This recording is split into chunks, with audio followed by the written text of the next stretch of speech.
Bonjour, quelles sont les croyances limitantes sur l'argent? Quelles sont tes croyances limitantes sur l'argent? On va les voir ensemble aujourd'hui.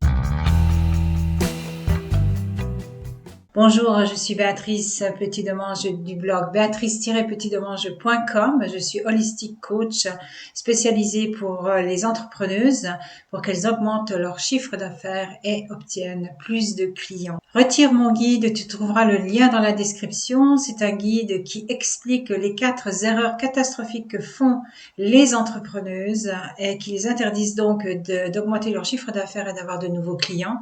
Bien sûr, dans ce guide, tu vas trouver aussi les solutions pour ne pas faire ces erreurs. Et parce que si tu es en train de les faire, tu peux toujours redresser le tir, comme moi je dis. Alors, qu'est-ce que, avant tout, une croyance limitante? Une croyance limitante peut être très bien une peur, une conviction. Tu crois vraiment que cela, c'est vrai et que cela va t'arriver. Une des croyances limitantes que l'on peut avoir, c'est la peur de manquer d'argent. Tu peux aussi avoir la peur de vendre, tu peux avoir la peur d'avoir des clients, tu peux avoir la peur de réussir. Ça, c'est très commun chez les entrepreneuses, surtout si elles ont eu un burn-out avant. Qu'est-ce qui se passe? Il se passe qu'elles ont peur de ne pas réussir à gérer leur temps, donc dans leur business, dans leur entreprise, et le temps personnel. Avoir trop de clients, cela peut être aussi une peur parce que c'est toujours pareil, c'est lié au burn-out, c'est lié, disons, à la peur de ne pas réussir à gérer son temps. Moi aussi, j'avais cette peur, la peur de ne pas réussir à gérer mon temps, la peur de la réussite, parce que je viens aussi, moi aussi, d'un burn-out. Et j'ai remarqué que à partir du moment où tu as vécu une expérience aussi forte que ça, ne t'inquiète pas, tu sais poser tes limites même à toi-même.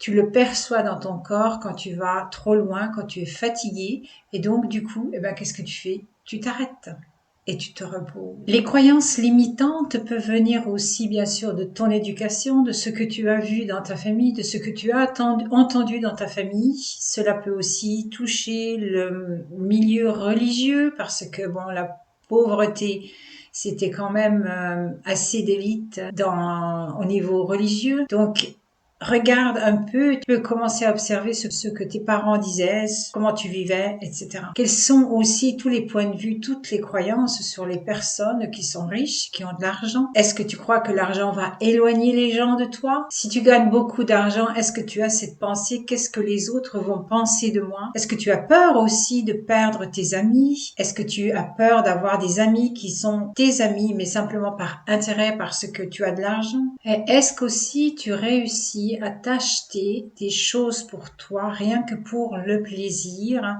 et sans penser tout de suite que c'est un investissement pour ton entreprise? Même si tu fais quelque chose pour toi, ta propre vie personnelle, que cela peut être un voyage, acheter une tablette de chocolat par exemple, cela va te faire du bien à ton corps et à ton âme, et ça va nourrir ton entreprise. Voilà, j'espère que tu as aimé cette vidéo. Partage-la s'il te plaît, inscris-toi à mon blog, retire le guide et à la prochaine.